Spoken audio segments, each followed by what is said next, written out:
안녕하세요. 원영섭 변호사입니다. 오늘은 수도권 1기 신도시 재정비 논쟁, 그 중에서도 일산이 유독 손해보는 구조가 아니냐라는 그런 논점을 한번 짚어보도록 하겠습니다. 저도 사법연수원에서 공부하면서 일산에 거주한 적이 있습니다. 그래서 일산이라는 도시는 저한테는 굉장히 익숙하고, 그리고 굉장히 낯익은 도시일 수밖에 없는데요. 정부는 일기 신도시 재건축으로 공급을 늘리겠다고 하고, 주민들은 사업성이 안 나온다고 맞서고 있는 상황입니다. 일기 신도시 평균 용적률은 약 188% 정도가 됩니다. 저층 아파트 단지가 보통 이제 100% 안팎이라고 보면 한 1.8배에서 2배, 이미 꽤 높은 편이죠. 이 상태에서 현행법규만 적용하면 추가 개발 여력이 많지 않아서 재건축 사업성이 낮다는 평가입니다. 그럼에도 불구하고 일산이 추가적으로 문제되는 것은 기존 용적률과 공공기여입니다. 그러니까 기존의 용적률 기준을 보면 일기 신도시 평균 용적률은 약 188% 수준입니다. 저층 아파트 단지가 보통은 이제 100% 안팎인데요. 그러면 저층 아파트 단지보다 1.8배에서 2배 정도로 이미 꽤 높은 편에 해당합니다. 그리고 이 상태에서 현행법규만 적용을 하면 추가 개발 여력이 크지 않아서 재건축 사업성이 낮다라는 평가입니다. 여기에 일산은 다른 일기 신도시에 비해서 기준 용적률을 더 낮게 잡아놨습니다. 그럼에도 불구하고 공공기여 비율은 똑같이 적용받는 구조라서 사업성은 더 낮아질 수밖에 없다는 겁니다.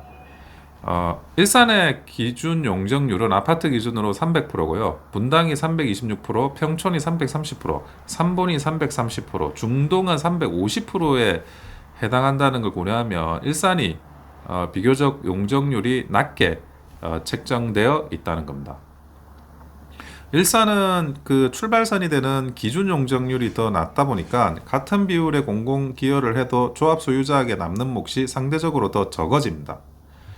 일산의 기준 용적률이 최대 50% 정도 낮아서 사업성 문제가 훨씬 심각하다라고 하는 전문가의 의견도 있습니다.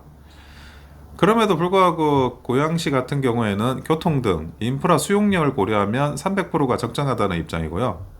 주민과 전문가들은 기준 용적률을 더 올려야 사업이 돈이 된다라는 반론이 부딪히고 있는 상황입니다. 여기에 대한 여러 가지 해법이 제시가 되고 있습니다. 기준 용적률은 올리되 교통, 학교, 공원 등 기반시설 확충과 연계해서 추가 개발 여력을 만들어야 한다는 제안이 있습니다.